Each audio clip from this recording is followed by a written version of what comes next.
And they're doing that now, aren't they? They've gone on a rampage accusing people of being spies for Israel and putting people to death for what's happened in the last couple of weeks. Absolutely. They have always been on the top list of the executions per capita during their reign for the same 4 decades. And now they have ramped it up with accusation of being spies for Israel. Just two days ago, they have executed 3 men with that charge. Yes. James. Daniel, I think we all agree that the 1979 revolution was one of the great catastrophes in modern history, and we all want to see it undone. That said, if the Ayatollah was to be killed or deposed, who comes in to take power? Is it a Pahlavi, a member of the royal family, coming in to take maybe a transitional form? And is the overall population of 90 million people, beyond just Tehran and the big capital cities where you'd expect there to be more liberalism and cries for liberalism, I'm talking about the rural population of Tehran out in the villages, would they be ready to accept that sort of change after having been pumped with anti-American, anti-Western, anti-Israeli propaganda for the better part of the last 50 years? Yes, absolutely. You wouldn't believe how local people would mention the name of the son of the Shah. They mention him as that, Crown Prince Reza Pahlavi. They name him son of the Shah. And when you talk to the people on the ground within Iran, I have talked to many people. When I was there, when I came out to my friends and my family and those who also talk to other people, they say that only the son of Shah should return and fix the country. This is the public sentiment. And polls have shown, various polls have shown that the public support for him is overwhelmingly the majority of people, somewhere around 80% support him to lead the country, to be the transitional leader. Whether they want monarchy or not, this is the choice.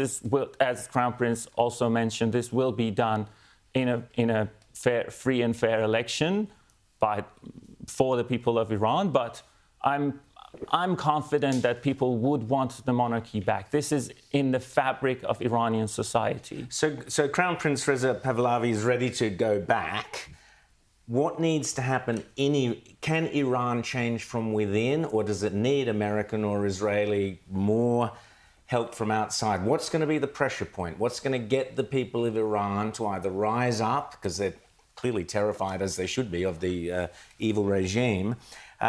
What's the decisive factor? Is it going to come from outside, or can it come from within?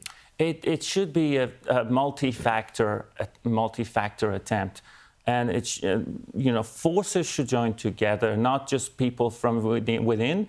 During the last hours of war, when Israel hit the IRGC internal security forces in Tehran, the besieged forces, the headquarters of IRGC and their intelligence services, that was the kind of help that would enable the people to come to the street and to overtake the government and to hand it over to the transitional leader, which is the Crown Prince.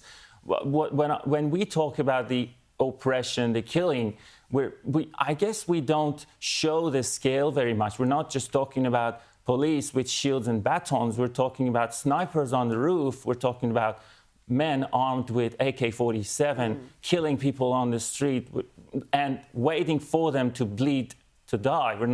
This is beyond imagination. The operation is beyond imagination. The people of Iran have attempted multiple times to come to the streets to take over. They have so far been unsuccessful in 2017, 2019, and 2022. They have had numbers of deaths in hundreds or thousands. There's an estimate of 4,000 deaths in November 2019. And so far, we know 600 to have been killed in 2022. And thousands to have been just disappeared. So it's going to get worse before it gets better, but hopefully it will get better. Daniel Taghaddos, thank you so much for coming on Outsiders, and good luck. We hope the Crown Prince does return. I certainly know 2 Persians who would love to see. Would you like to see the royal family back? Of course, it's better than what's there now. I don't know if Reza's got the charisma and the strength to be that role. So yeah, that's a discussion to be had. But yeah, the Islamist mullahs need to be out first. That's the important bit. That's what we agree. We've got What comes next is all agreements good. there. Fantastic. Thank you so much, Daniel Taghaddos.